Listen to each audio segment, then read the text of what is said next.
দুনিয়ার আগুনের মধ্যে যদি মানুষ পড়ে যায়, আল্লাহ বলেন দুনিয়ার আগুন প্রথমে মানুষের পশম পুড়ায়, তারপরে মানুষের চামড়া পুড়ায়, তারপরে মানুষের গোশত পুড়িয়ে হাত দিতে যাওয়ার আগে মানুষের মরণ হয়। বান্দা শুনো রে, আমার আগুন কেমন আগুন, আমার জাহান্নামের আগুন তোমার কলিজা পর্যন্ত জ্বলবে। বান্দা জাহান্নামের মধ্যে পড়ে আর সহ্য করতে পারবে না, চিৎকার করে বলবেন মালিক মরণ দাও, মরণ দাও। আল্লাহ পাক এবার জাহান্নামের দরজাটা খুলে একটা ঘোষণা দেন, সুম্মা লা ইয়ামুতু ফিহা ওয়া লা ইয়াহইয়া। শুনবে নাফরমান, এটা এমন একটা জায়গা যেখানে কেহ মরার মতো মরে না, বাঁচার মতো বাঁচে না। আল্লাহু আকবার। দুনিয়ার আগুন হলো লাল, জাহান্নামের আগুন হলো কালো। দুনিয়ার আগুন জ্বালানো হয় লাকড়ি কুটা দিয়ে, গাছের খড়ি দিয়ে। উকুদুহান নাস ওয়াল হিজারা উইদ্দাত লিল কাফিরিন। আল্লাহ বলেন আমার জাহান্নামের আগুন হবে দুনিয়ার কোনো গাছের খেরকুটা নয়, আমার জাহান্নামের ইন্ধনের খাবার হবে বেনামাজ। বলেন কথাটা কার? আমার জাহান্নামের খাবার হবে বেরোজগার, আমার জাহান্নামের খাবার হবে সমাজের সুৎখোর আর ঘুষখোর, আমার জাহান্নামের খাবার হবে যারা নেশা করে, জেনা করে, অপরাধ করে, জুলুম করে, অত্যাচার করে তারা। আল্লাহ বলেন আমার জাহান্নামের খাবার হলো দুইটা জিনিস, একটা হলো নাফরমান মানুষ, আরেকটা হলো বড় বড় পাথর। আল্লাহু আকবার। তারপর জাহান্নামীদেরকে আমার আল্লাহ 70 গজ শিকল দিয়ে হাত পা বেঁধে সারাবিলহুম মিন কাতিরান, আলকাতরার একটা জামা পরিয়ে 70 গজ মোটা চামড়া করে জাহান্নামীদেরকে আমার আল্লাহ জাহান্নামে ফেলে দিবেন। হাজার হাজার বছর পর জাহান্নামে জ্বলতে জ্বলতে জ্বলতে জ্বলতে এবার জাহান্নামের একজন ফেরেশতার নাম হলো মালিক, ডাক দিয়ে বলবেন মালিক রে, আর তো বরদাস্ত হয় না, তোমার মালিককে বলো না আমাদেরকে যেন মরণ দিয়ে দেয়। আর দুনিয়ার আগুনের মধ্যে পড়ে গেলে কিছুক্ষণ পরে মরণ হয় না। এর মালিক জাহান্নামের আগুন আর তো বরদাস্ত হয় না, আল্লাহকে বলো না আমাদেরকে যেন মরণ দিয়ে দেয়, আর তো সহ্য হয় না। আল্লাহর কোরআন বলেন মালিক 1000 বছর পর্যন্ত প্রশ্নের কোনো জবাবই দিবে না। 1000 বছর পরে জাহান্নামের দরজাটা খুলবে, জাহান্নামীদেরকে লক্ষ্য করে বলবেন শুননা, ইযা সারা আহলুল জান্নাতি ইলাল জান্নাহ ওয়া আহলুন নারি ইলান নার। আমার আল্লাহ জান্নাত এবং জাহান্নামের মাঝখানে জান্নাতীদেরকে জান্নাতে দিয়ে জাহান্নামীদেরকে জাহান্নামে দিয়ে যা আবিল মাউত 2 বছরের একটা দুম্বাকে উপস্থিত কইরা সুম্মা ইউযবাহুকা, ওই জাহান্নামের আসামির হায়াত রাখি দিয়ে আমার আল্লাহ জবাই কইরা ফায়ুনাদি মুনাদি মিনাস সামা, আকাশ থেকে একটা ঘোষণা দিবেন ইয়া আহলান নার লা মাউতা লা মাউতা। এমন একটা বাড়িতে ঢুকলি রে যেখানে তোর আর কোনোদিন মরণ হবে না, তোর মরণটাকে দুম্বার আকারে আমি আল্লাহ জবাই করে খতম করেছি। মালিক 1000 বছর পর জাহান্নামের দরজাটা খুইলা জাহান্নামীদেরকে লক্ষ্য করে বলবেন তোমরা তো প্রশ্ন করেছিলে রবকে জিজ্ঞাসা করার জন্য যেন মরণ দেয়, আমার আল্লাহ ফাইসালা দিয়েছেন তোমাদের আর কখনো মরণ হবে না, এটাই তোমাদের বাসস্থান। আল্লাহু আকবার। প্রকান্তরে যারা কোরআনওয়ালা হয়, সুবহানাল্লাহ বলেন না, প্রকান্তরে যারা কোরআন তেলাওয়াত করেনেওয়ালা হয়, প্রকান্তরে যারা কোরআনের মাদ্রাসাকে সাজায়, টাকা দিয়ে, পয়সা দিয়ে, শ্রম দিয়ে, বুদ্ধি দিয়ে, পরামর্শ দিয়ে, আল্লাহর কোরআনকে যারা কলিজা দিয়ে ভালোবাসে, আল্লাহর কোরআনের ঘরকে যারা প্রতিষ্ঠা করে, আল্লাহর কোরআনের দ্বারক বাহক প্রচার প্রসারের জন্য যারা জমিনে ব্যবস্থা করে, ওই মুহূর্তে 30 পারা কোরআন আল্লাহর আদালতের মধ্যে দাঁড়িয়ে বলবেন ইয়াকুলু আই রাব্বি ইন্নী মানাতুহুন নাওমা বিল্লাইল ফাশফি'নি ফি।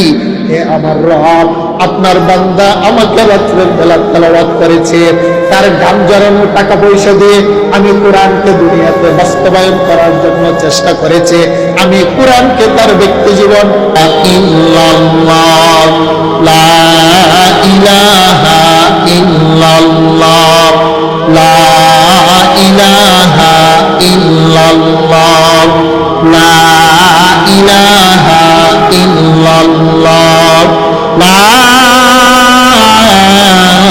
ইলাহা ইল্লাল্লাহ মুহাম্মাদুর রাসূলুল্লাহ সাল্লাল্লাহু আলাইহি ওয়াসাল্লাম। বলেন আল্লাহু আকবার। তাহলে বলেন আমাদের মালিক কে? আমরা তওবা করব একজনের কাছে, তিনি কে? হাজারো পাপ করার পরে সমস্ত দরজা বন্ধ হয়ে যায়, একজনের দরজা বন্ধ হয় না, তিনি কে? জোরে বলেন। আল্লাহ বলেন, বান্দা তুমি যখন সাকরাতের বিছানায় পড়ে যাবে, তোমার হায়াত যখন শেষ হয়ে যাবে, মানুষের পায়ের বৃদ্ধাঙ্গুল থেকে আস্তে আস্তে ধীরে ধীরে মানুষের শরীরটা অবশ্যই তার হলকের মধ্যে যখন চলে আসে, তখন একটা গড়গড় আরম্ভ হয়। আপনারা দেখছেননি মৃত ব্যক্তির পাশে বসে দেখবেন তার পা গুলো ঠান্ডা হয়ে যায়, হাড়গুলো অবশ হয়ে যায়, শুধু তার হলকটা একটু নড়াচড়া করে। আল্লাহ বলেন, বান্দারে তোমার হলকের মধ্যে যখন তোমার জীবন নামক পাখিটা এসে আটকা পড়ে যায়, এর পূর্বে পর্যন্ত যদি তুমি মালিকের দরবারে তওবা করো, আল্লাহ বলেন করবো করি না, সাহারার মরু প্রান্তর সম পরিমাণ যদি তোর পাপ পায়, আকাশের তারকারাজি সম পরিমাণ রহমত নিয়ে আমি আল্লাহ দাঁড়িয়ে থাকি, হলকের মধ্যে তোর মৃত্যু আটকা পড়ার আগ পর্যন্ত আমি আল্লাহ তোকে মাফ করে দিয়েছি। কিন্তু বান্দা শুনে, তোমার হলকের মধ্যে যখন গড়গড় আরম্ভ হয়ে যায়, ওই সময় যদি তুমি তওবা করো, তোমার তওবা কবুল হবে না, এর আগ পর্যন্ত কবুল করো। আমাদের সূর্য উদিত হয় পূর্ব আকাশে, আল্লাহ বলেন এমন একটা দিন আসবে সূর্য উদিত হবে পশ্চিম আকাশে। আল্লাহ বলেন পশ্চিম আকাশে সূর্য ওঠার আগের দিন পর্যন্ত তোমাদের গুনাহ খাতা আমি আল্লাহ মাফ করব, ওয়াদা করেছি। আরেকটু জোরে বলেন আল্লাহু আকবার। সেই জন্য বলেন ইয়াবা খাওয়া যাবে, আরেকটু জোরে বলেন খাওয়া যাবে। আমাদের সমাজের যুবক সন্তানগুলো বর্তমানে নেশাতে আক্রান্ত হয়, হাত বাড়ালে বর্তমানে ইয়াবা পাওয়া যায়, গাঁজা পাওয়া যায়, মদ পাওয়া যায়, হেরোইন পাওয়া যায়। এই সমস্ত নেশাগুলোর মধ্যে লিপ্ত হয়ে আমাদের সন্তান যুব সমাজগুলো নষ্ট হয়ে যাচ্ছে। বলেন ঠিক না ঠিক? আল্লাহ বলেন, বান্দা তোমার জবানটাকে মায়ের পেটে পবিত্র রেখেছি, কারণ আমি মালিক তোমার জবানের ডাক শোনার জন্য। সুবহানাল্লাহ বলেন না? কারণ বান্দা যখন সেজদায় পড়ে আমার মালিককে ডাক দেয়, আল্লাহ বলেন গোটা জগতের সম্পদ যদি এক পাল্লায় রাখা হয়, আর বান্দার পবিত্র জবানের সুবহানা রাব্বিয়াল আলার ডাক যদি এক পাল্লায় রাখা হয়, আল্লাহ বলেন তোর জবানের ডাকটাই আমি মালিকের দরবারে সবচেয়ে বেশি ওজনদার। বলেন সুবহানাল্লাহ। ইউসুফ আলাইহিস সালামের নাম শুনছেন নি আপনারা? আরেকটা জোরে বলেন, নাম শুনছেন? ইউসুফ আলাইহিস সালাম ছিলেন মিশরের খাদ্যমন্ত্রী। মিশরের মধ্যে যখন দুর্ভিক্ষ দেখা দিল, ইউসুফ নবী সাধারণভাবে ঘোষণা করলেন, যত মানুষ আমার কাছে আসবেন সবাইকে 2 কিলো করে গম দেব। হাজার হাজার মানুষ সিরিয়াল ভাবে দাঁড়িয়ে গেলেন, ইউসুফ নবী 2 কিলো করে গম দিচ্ছেন। সকলে 2 কিলো গম নিয়ে চলে যাচ্ছেন। একটা যুবক পাশে দাঁড়িয়ে আছে, ইউসুফ নবীর দিকে তাকিয়ে।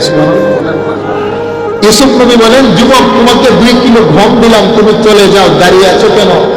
যুবকটা বলে, আল্লাহর পয়গম্বর আমার একটা পরিচয় আছে, আমাকে যে 2 কিলো গম দিলেন, এই গম দিয়ে আমার সংসার চলবে না, আরো কিছু দরকার। ইউসুফ আলাইহিস সালাম আরো 2 কিলো দিয়ে বললেন, যাও তোমাকে 4 কিলো দিলাম, বাড়িতে চলে যাও। বলে, আল্লাহর পয়গম্বর 4 কিলো গম দিয়ে আমার সংসার চলবে না, আমার আরো কিছু লাগবে। ইউসুফ নবী বলেন, সবার চাইতে ভিন্ন, তোমাকে 4 কিলো দিলাম, আরো চাচ্ছ? বলে, পয়গম্বর আমার একটা পরিচয় আছে। সুবহানাল্লাহ বলেন না? আমার একটা পরিচয় আছে, যদি আপনি জানেন তাহলে অবশ্যই অন্যদের তুলনায় আমাকে বেশি দিবেন। ইউসুফ পয়গম্বর যুবকটাকে কাছে রেখে বললেন, যুবক বলো না তোমার পরিচয় কি?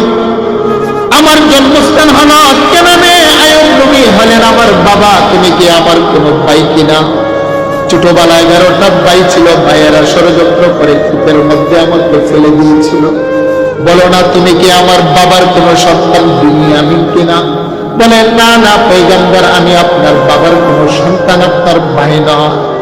যেদিন বিবি জুলাইখা আপনাকে 7টি কামরার ভিতরে ঢুকিয়ে বাহির দিয়ে তালাবদ্ধ করে আপনাকে প্রেমের প্রস্তাব দিয়েছিল, জামাই করে আপনাকে খাওয়া দিয়েছিল, পয়গম্বর আপনি বিবি জুলাইখার প্রস্তাবের ভিতরে আপনার রাজি না হয়ে সামনে দিকে একটা দূর দিয়েছিলেন।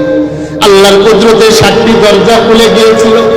আজিজে মিশরের আদালতে আপনার চরিত্রের উপরে, না না পয়গম্বর, আমি আপনার বাবার কোনো সন্তান, আপনার ভাই না। যেদিন বিবি জুলাইখা আপনাকে 7টি কামরার ভিতরে ঢুকিয়ে বাহির দিয়ে তালাবদ্ধ করে আপনাকে প্রেমের প্রস্তাব দিয়েছিল, জামাই করে আপনাকে খাওয়া দিয়েছিল, পয়গম্বর আপনি বিবি জুলাইখার প্রস্তাবের ভিতরে আপনার রাজি না হয়ে সামনে দিকে একটা দূর দিয়েছিলেন। আল্লাহর কুদরতে 7টি দরজা খুলে গিয়েছিল। আজিজে মিশরের আদালতে